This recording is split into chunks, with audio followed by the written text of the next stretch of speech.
बिस्मिल्लाहिर्रहमानिर्रहीम। आज के लेक्चर में हम 11th क्लास मैथ्स के पीके की रिव्यू एक्सरसाइज 1 में क्वेश्चन नंबर 7 सॉल्व करते हैं।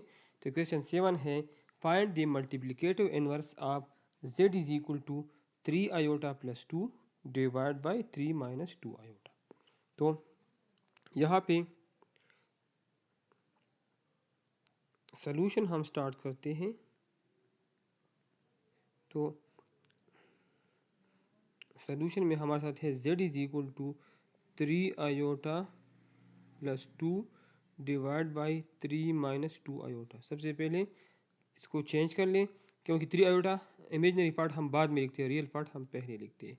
तो 2 plus 3 iota divide by 3 minus 2 iota.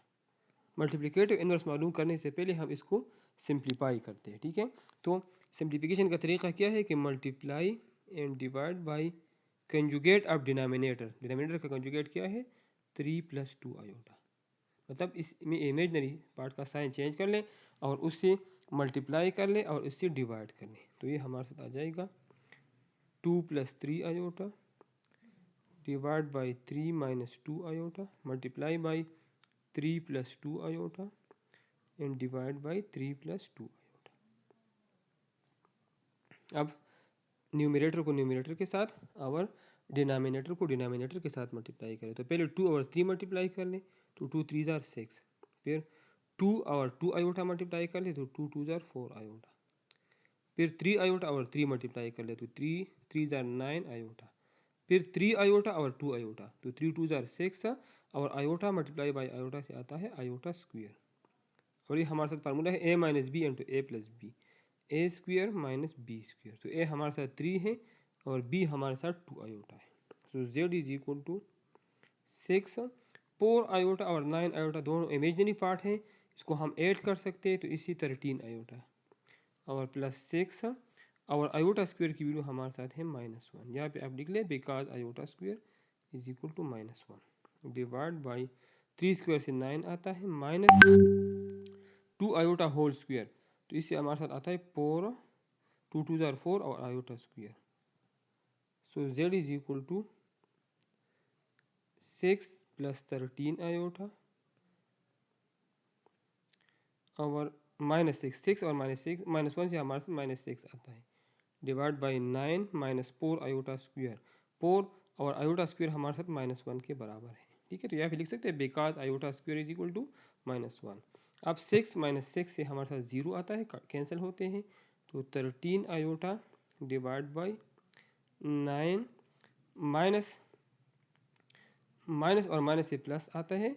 तो 4 मल्टीप्लाई बाई 1 से हमारे साथ 4 आता है। So z is equal to 13 iota divide by 13। तो ये हमारे साथ आ जाएगा z इज इक्वल टू 13 के साथ कैंसिल हो जाए, तो z हमारे साथ z की वैल्यू हमारे साथ है आयोटा। अब इसका मल्टीप्लिकेटिव इनवर्स मालूम करना है, तो ये हमारे साथ ये हम लिख सकते हैं 0 प्लस आयोटा, मतलब रियल पार्ट नहीं है तो ये हमारे साथ 0 है। तो इसमें हमारे साथ a 0 है इमेजनरी पार्ट और रियल पार्ट, और इमेजनरी पार्ट का जो कोएफिशिएंट है वो हमारे साथ b है और वो हमारे साथ 1 है। तो मल्टीप्लिकेटिव इनवर्स का फार्मूला हमारे साथ है multiplicative inverse of z is equal to, इसका हमारे साथ फार्मूला है a divide by a square plus b square comma minus b divide by a square plus b square.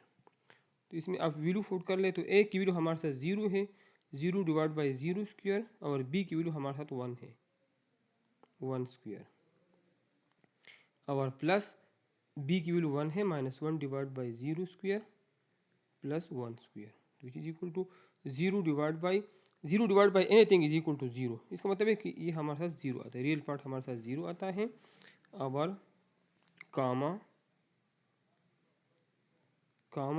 -1 और इससे हमारे साथ 1 -1 डिवाइड बाई 1। तो इसका मतलब क्या है 0 कामा -1। तो अगर इसको हम इस तरह लिखते z is equal multiplicative inverse of z is equal to multiplicative